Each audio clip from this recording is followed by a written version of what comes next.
Welcome to Florida Focus, a college football podcast. My name is Brandon. I'm a lifetime Seminole fan. And I am Chris, and I am a happy Gator fan. And we are putting aside our differences as rivals to bring you the fantastic world of college football throughout Sunshine State. So I know we're off on weeks here, but week 9 we'll call it. Sure. We're going to talk about the Gators hosting the Missouri Tigers at home. A couple other games up around the state, and Florida State was off. So I'll go and throw it to you, Chris. The Florida Gators win comfortably at home, 41-17, against Missouri, who stubbed their toe against in the past. Just tell me your initial thoughts on the game and what happened. All right, if you had one word to describe this game, it would be finally. For many reasons. Finally, we played a game after multiple weeks of being off. True. COVID and all that jazz. Our defense finally shows up, So it was a weird game. So we'll talk about X's and O's, and then maybe we'll talk about the halftime shenanigans, if you will. But we'll talk X's and O's first. And on the field, there were a lot of questions because we didn't know who was going to play, who wasn't going to play, how we're going to play. Is the defense going to get any better, right? And I think right before the game we had up to, I want to say, like 13 players not able to play due to COVID or other reasons, including our kicker and three starting defensive backs, 2 safeties and a corner. And to be honest, I was like, it's not really gonna matter because we were playing so awful at that position anyways. Okay. So it wasn't like a big blow. But we did get Kyrie Campbell back on the D-line. So that was like an upgrade. And our defense really, we win 41-17. And if you look at it, our starting defense, really gave up 3 points because we threw a pick 6 and there was a garbage touchdown at the end. Yep. So really 3 points by our starting defense. That's pretty good. I know Missouri is not the best team, and they're kind of an enigma for a while there. But compared to what we were doing, letting anybody and everybody score, to holding Missouri 17 points, really 3 points, huge improvement. Now it's not all solved. We still got some work to do, but it was pretty cool to see because of the injuries and COVID. We got to see some of the younger players on defense play, and that was pretty cool. It was good to see some of those, like Jaden Hill on a corner. I really like seeing them out there. Brad Stewart played a good game finally, and we see that. Oh, wait a minute, guys like Donovan Steiner that have been struggling, Marco Wilson that have been struggling. Maybe their leash is shorter. Maybe you're going to see some more of these other guys play going forward because they played really good. And I think a lot of it, had to do with Kyrie Campbell on the D-line. We actually finally got push. We got sacks this game. So it's pretty cool to see. Offensively, it was a Kadarius Toney show. I mean, Kyle Trask obviously does what he did, and Pitt's got some numbers. But Kadarius Toney had 3 total touchdowns. And he is – there's so many different words to describe him. Shifty, human joystick. Now, he is hard to tackle. He really is. And so it's pretty cool to see him go off. Pitt's kind of had a kind of relatively quiet night, but the running game was good enough. Trask was good enough, and it was really that second and third quarters where we started to separate from them. Because early on in the game, we went down and marched down the field pretty easily, but couldn't punch it in. Had to settle for field goals. And our backup kicker, Chris Howard, actually looked pretty good. And so we got 2 field goals, and then we throw a pick 6. And we kind of sputter a little bit, and it's 7-6, and you're like, okay, what kind of game is this going to be? And then the play that really, I think, you could say Kadarius Toney's his touchdown catch where he juked 15 people. That was a turning point. I think it was before that. early in the first quarter, we got beat on a reverse, and Missouri had a long run off of that. Well, kind of late in the second quarter, they ran the same reverse, and Brenton Cox, the linebacker, he did not get fooled. He stayed home, and he had a tackle for loss. And that was the spark we needed. You can kind of just tell, like, hey, we made a positive play on defense, a really good play on defense. And then right after that, Kadarius Toney, he gets his touchdown, I believe. They fumbled. We get another touchdown. And we go into the half with a momentum, come out of the third quarter, just go down the field like there's nothing and score touchdowns, and that was pretty much the ball game for us. Yeah. So a lot of positives, absolutely a lot of positives. Despite all the questions going on, it was pretty good to see Gators win their homecoming game with the throwback unis and helmets. And going into this game, I mean, if you ask any Gator fan, the question, you ask the question, who's going to win, how they're going to do, everyone's like, I don't know. I just have no clue. So it was a nice collective Gator sigh after the game, like, oh, okay, everything's not lost. We're not awful, and we see some improvements despite all the question marks there. Mm-hmm. So that was kind of.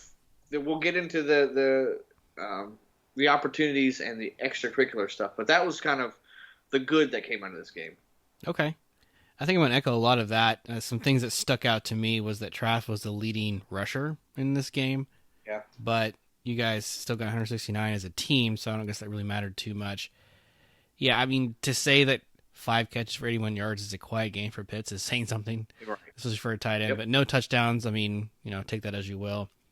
Toney had 2, and then Grimes had 1. So you're still getting your key players the touches. You know me, I love kickers, so it was really cool to see that Howard stepped it up. Yeah. Yeah, you're right. I mean, early on, 7-6, Missouri has a lead. You're like, okay, I'm not really sure. Me personally, just not a Gator fan, I didn't really worry. I really did. I knew it was just a matter of time before they turned the gas on. And you said it already, and there's a lot to be said about, first of all, the explosive plays. Gators had a lot. Missouri had very few, and that made the difference. And the return of Kyrie Campbell, you said enough about it, but you allow only 56 rushing yards, only not even 3 yards per carry. Mm. That's a lot to be proud of there. So those were some of the things in the highlights I noticed. Yeah, and with Campbell, he allowed guys like Zachary Carter, Jeremiah Moon, Brenton Cox, TJ Slayton to shine. And he himself made some great plays too. But there was a point in the third quarter, I believe, where it was just not only was the offense clicking, but just about every play on defense was a positive play for us. And we were really getting to the quarterback. And it was just weird. Like, it was just weird seeing our guys in the backfield on defense. Because Grantham has tried some different things, a lot of pressure, a lot of blitzes. It kind of simplified it. And he was able to get pressure with just the 4 or the 3 down linemen and 1 linebacker. And when you can get pressure with just those 4, we thrive on defense. And we were trying everything with Texas A&M and couldn't get anywhere. But it was good to see that we were able to do that with Missouri. Cool. As far as things that we need to work on, yeah, I think that the running game has to be. I mean, Dameon Pierce is. Yeah, you'd like to see a better, consistent running game. Like you said, Trask, the leading rusher, and he's not a great rusher. Yeah. But Dameon Pierce is okay. Davis is okay. Naquan Wright is okay. No real explosive running plays other than like Trask had the longest run.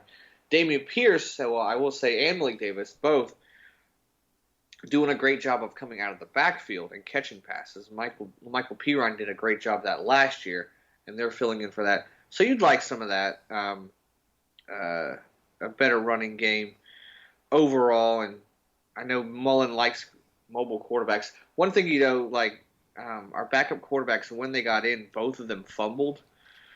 So that's not good. you know, you want to clean that up because who knows, you might need them. And it's good that they got some reps. We got a lot of guys got reps this game, but you don't want to fumble. But that pick six definitely a negative. And the reason he threw that pick was because there's pressure in his face. Kyle Trask has thrown 2 interceptions this year. Both were when there was a guy right in his face. And I think Emory Jones too. His pick that early this year was when he rolled out and there was a guy right in his face. So we got to worry about. We have to clean that up. But thankfully, our offense is good enough to overcome that. And so those are some of the negatives we got to work on. But the biggest thing we need to talk about is the scuffle Yeah. before halftime. Yeah. Yeah. So I'm just going to start off by saying this isn't the first time a Mullen-led team has had this issue. It was Vanderbilt 2 years ago. It looked very similar. But you go ahead. What did you think, and how do they move forward? I think it was a late hit, and I think had it been just that hit, I don't think, maybe you don't get as riled up. But, man, I think Mullen was really just upset at the refs because there were, prior to that, 3 horrible calls that went against us. And I'm usually a guy that if you have a bad call that goes against you, I'm like, typically in a game they tend to even out, right? If you have a bad call against you, you just wait to the end of the game or a quarter, and there's probably a bad call for you. That's usually just how it goes. But in this game, there was 3 blatant pass interference on offense, defense, holding on defense that was just nope, that's just not. Sorry, it wasn't it. I'm not orange and blue glasses. That was just a really bad call. So I think there's some frustration there. And, yeah, Dan Mullen likes to get in the pile and mix things up. Uh-huh. And as a player, you probably like to see that. You probably like to see your coach stand up for you, yell at you, and yell for you. Should he have done it? Probably not. I don't know if he made things better. But then you had some of our guys throwing punches. Zachary Carter got ejected, and that was the big name. There's 2 guys, but that was the one that he didn't play the second half. I thought there was going to be more, to be honest. I want to say Richard Garrard, one of our linemen, he was in the mix of it too. Looked like he was throwing some punches, but I don't know. But definitely Zachary Carter. You saw front and center. He was swinging. So he got kicked. He didn't get to play the second half, and he's suspended the first half of the next game. Mullen got a fine, which kind of figured that was coming. And you're worried more was going to come out of it, but it never did. But I do like how both coaches, after it got crazy and there was a lot of pushing and shoving, they both talked it out with the refs, calm. I did like how they handled it afterwards once it cooled down. But yeah, it was an ugly sight for a little bit there. It really was. Yeah, it's Mullen kind of, I'm not going to say feels like the guy that'd be in the mix of that, but I think the perception of him has to change a little bit, and not necessarily in a bad way. Like I mentioned the Vandy game, and he's like, it's not a matter of if we fake a punt, but when, and everybody's going to make comments about his remarks on packing the stadium after the loss to Texas A&M. There's some things here and there. I agree. If I'm a player, I kind of like this kind of stuff. You do have to kind of, don't go Lane Kiffin on it. But, right. In the SEC, you kind of have to approach the game that way. You really do, as odd as that sounds. Right. Yeah, I think that, you've seen this before, Muschamp, he got fired up and ticked off. But he wasn't winning. Spurrier got fired up and ticked off, but he was winning. So as long as you're winning, this is okay. Yeah, but when you're winning, you can do anything, pretty much. Mm-hmm. You see Nick Saban, he's notorious for his temper tantrums. Sure. But he's got a lot of rings, so...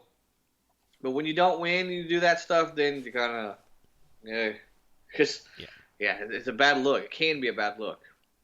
Yeah, I'm kind of on the side of I'm more on the scale of probably shouldn't be doing that kind of stuff, and it does. He's the coach of the Gators, so I know that there's some of that in me too, where I'm like, oh, cool, Yeah. fodder for jokes, cool, thank you. Yeah. But part of me is like, okay, your motor's got to run hot, so I can't fault you for that. Yeah, and that is who he is. I mean, not gonna. That's part of. He's a competitor. We know that. We knew this before. He comes from the Urban Meyer coaching tree, and Urban Meyer get a little feisty every now and then. So, I mean, as long as he's winning, go for it. Do your thing. But yeah, the Gators win convincingly. A little shaky at first, but improvement on the defense, and the offense still rolling. Excellent. I had no final thoughts on this game. Right. I think you pretty much covered it. Well done. Yeah, thanks. I tried. Florida State was on a bye week. Only a couple of thoughts that we may get some guys back from injury. Jordan Travis a little healthier. Nasruddin practice. Don't really know, and I'm not going to get hopes up that he plays this year. And so did Tamari and Terry. He's a little more hopeful than Hamza. We'll just have to wait and see. Yeah. Yes. The UCF Knights, they win versus the Houston Cougars 44-21. My biggest takeaway here was the defense kind of finally showed up. I really was impressed that they held them to 21. I think this game was out of hand third quarter, which is not something you've been able to say for the Knights this year, and the offense stayed on pace. Yeah, and you just got to give credit to Dylan Gabriel again. I believe he leads the nation in passing yards. Correct. He went out, only had 2 touchdowns, but put it 300 yards passing, which is nothing for him. And then you got 2 guys going over 100 yards rushing. So good game for the Knights overall. Absolutely. His Heisman talk will continue to build up. All right. Then down in Boca Raton, the Florida Atlantic Owls beat the UTSA Roadrunners 24-3. Yeah. And holding the team to 3 points is pretty good. And we know that Tiger, offensive-minded guy, but for his defense to hold him to 3 points, good job, Owls. There you go. And I guess they're going to be a team that just scores in the mid to high 20s the rest of the season, which is probably fine given their offseason and gaps in schedule. So, man. Okay, well, that wraps up a pretty short week 9. Yeah. Yeah, indeed. So moving on to week 10. As always, I will let you go first, Chris, as a courtesy. Biggest matchup of the season. The Gators are going to play the Bulldogs of Georgia. So give me what you got in this preview. Man, this is the game you circled months and months. I mean, it's the second we lost last year. We started circling this game. And we've added the shifts in schedule. You added some teams. It's all SEC, but this is the game. This is essentially for the East, the right to play Alabama in the SEC championship game. Yep. And revenge factor for the Gators. And this is so weird because going into the game, this season, I should say, I felt really good about Florida's chances. I even picked them to win. I felt real good. Once you get a couple games into the season, especially after that A&M game, I didn't feel good at all. Because Georgia was kind of rolling. Our defense was struggling mightily. And I'm like, I don't know about this. I don't even know if we have a shot. But after our bye weeks and our game against Missouri, defense looking better. Georgia didn't look that great against not that great Kentucky team. And them having injuries, I feel a lot better about our chances. Okay. One of the things, though, that because they're down a safety and a D lineman, I think Pickens, the receiver, is banged up. That favors us because should be getting guys back from COVID. I like our the way our offense is playing. Georgia's got, even though they have some guys down on defense, their defense is great, and Kirby Smart is a great defensive minded coach. That kind of scares me a little bit. And so I don't know how to pick this game. I really don't. Going back and forth, you got guys like Pitts and Tony are going to be tough.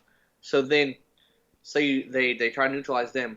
Grimes, I think it's a good third option for us in the receiving core. I'm curious to see if we can get any running game at all. We might see some more Emory Jones running the ball a little bit just to get some kind of ground game. Mm-hmm. I think that's going to be key. Their running backs, Cook and Zamir White, really concern me. Stetson Bennett, not so much, but he is a good game manager, and that's Florida. I mean, that's Georgia. They know who they are. Run the ball, great defense, Yep. And he's a good quarterback for that system. And so I think it's going to come down to, can we run? Can we stop their run? And also I want to see the last 3 games, Georgia went up like 10 points, 14 points. I mean, 3 years ago they jumped up on us 35 points. But if Florida gets down early, I think in the past that's just like a nail in the coffin. This team's a little bit better at coming. Like I won't panic if we get down early. Okay. But if we jump out to a lead, I feel good. I think there's 3 ways this thing plays out, honestly. A Florida blowout. I think it's a possibility. Florida blowout. A Florida close win or a Georgia close win. I don't see Georgia just blowing us out because of who we are on offense. I think we have enough people to hang with them, if you will. But I don't know. I just don't know. I'm going back and forth. Last year, going into this game, Florida was trending up and Georgia was trending down. They had just lost to South Carolina. We played a great game against the eventual national championship champions in LSU. And everyone's like Florida, including myself, Florida, and then we lay an egg. Kind of the same feel. I think a lot of people are counting Georgia out, kind of leaning towards Florida. And that makes me nervous. And Kirby Smart is a great coach, and he's outcoached Mullen the last 2 times. So I just don't know which way to lean. I'm going to go 30-24 Georgia. And I think the factor is going to be the offense and defensive lines. Not having Zachary Carter that first half, I think it's going to be tough for us on defense. Okay. Like I said, Trask, his picks have been when there's pressure in the face. This is the best D-line that we're going to face all year. They are down a D lineman, but they still have 5-star, 4-star players everywhere. Just when you think Georgia's out, they come back and they hit you in the mouth. I don't know. We might be able to get pressure on Bennett. I don't know if we're going to stop their running backs, though. I just don't know. Yeah. I think they have the advantage on the line. That's the slight push. So Georgia, I think, wins 30-24. Okay. So Bulldogs by 6. Mm-hmm. I see very few scenarios, honestly, where the Gators win this game. I feel very comfortable taking the Bulldogs. Sometimes I'm like, I'd be surprised if blank, blank, blank. No, in this case, I really feel comfortable that Georgia takes care of business. In fact, I have them by 10. Okay. I think the defense for Georgia would scare anybody, except for Alabama, apparently. I really thought they could slow down the Crimson Tide. They did for 3 quarters. Yeah, which, there's that. And they'll probably another crack at it, assuming they win this game. But it's the defense, and they held Kentucky to 3 points last week. And they're just so stingy. And in a game like Arkansas early in the year, we were like, oh, maybe somebody has a chance, and then they turn on the heat in the third and fourth quarters. And man, it is really healthy for the SEC to have some mixed blood, have some guys that rotate in, some coaches that get an upset here or there. I just don't feel good doing that right yet for the Gators. So, Georgia by 10. Why don't I say 37-27? 37, okay. Which 27 against Georgia is a lot. So I'm still giving your offense a lot of props there. Yeah, I think the magic number for Florida to win is 30. I think if Florida gets to 30, I think they get a victory. Yeah. If it's a And high-scoring game, go Florida. If it's a low-scoring game, that's where Georgia wants to be. the way you neutralize and you pull an upset in a game like this is you have a lot of explosive plays, which Florida can do, Hmm. and or you force a lot of turnovers, which Florida not so great at. Right. So it's that's a little worrisome that you would have an edge in either of those two categories. Right. I think maybe explosive plays, it's a push. You both get half dozen. Right. Yeah. I mean, their defense is allowing 16 points a game. That's pretty good. Yeah. Um, I like Trask. I like who we have. I like Dan Mullen's off. I don't know. I don't trust. I don't trust Georgia right now. I don't trust them. Yeah. A little shady, a little shifty. The one area that Georgia also wins at is name of quarterback. Stetson Bennett the fourth. That's just that's cool. Yeah, and nickname's the mailman. Yeah, I used to wear that hat in recruiting. That's smart because you're gonna see hundreds of guys. You gotta have some kind of way to stand out. Mhm. Clever. Yep. So Okay. I hope we're wrong, but that's what I think's gonna happen. Yeah, I'm rooting for the refs. That'd be a tight game. 3:30 CBS is a pretty good slot. You're gonna have my guy Gary Danielson, probably. Oh, goodness. Yeah. Yeah. Oh yeah. Awesome. He's the best. Okay, cool. So, no other thoughts. We'll move on to Florida State. They have 4:00 game, so it kicks off right after yours. ACC Network, so a little more respect on this. Playing the Pittsburgh Panthers. Team on the coastal side normally that we don't play very often. They actually were scheduled as part of our year anyway. And as you and I were talking earlier, and as I've seen following this game for over a week now, the line on who's favored has moved back and forth every other day. Main reason is we don't know who's going to be quarterback for Pittsburgh in this one. Pickett, before he went out, was leading the nation in yardage or pass attempts, some kind of passing category. So no secret here, the Panthers like to throw the ball a lot with Pickett. Now, if he's not in, then they struggled a lot. In fact, they've lost their last 2 games. I think one of those even had Pickett. They lost in overtime. So that changes this game quite a bit. I'm going to take Florida State to win this game. I think it's not a stretch to say that the teams kind of run similar styles of game management. Try and do good defense. Now, for Florida State, that's been tough, except for the UNC game. And Pittsburgh's always kind of been like that. Like, we're going to score 27. We're going to run a lot. We're going to be effective with the ball, and we're going to have long drives. The problem has been unreliable special teams for them, and they've turned the ball over more than they should. They've also got a lot of injuries, and they haven't played well against the teams like NC State that they should have beaten, in my opinion. I think this is a very close game. It's going to have to be low scoring, and Florida's going to have to hold on to the ball. You got Jordan Travis healthier. I don't know if he's fully healthy. I'm not going to go there. Right. You got to see what you have on defense and which defense shows up. It is at home, so that helps a lot. But I'm going to take the Noles by 1, Chris. Okay. Give me 28-27. 28-27. Okay. A little higher than I'm expecting it to be.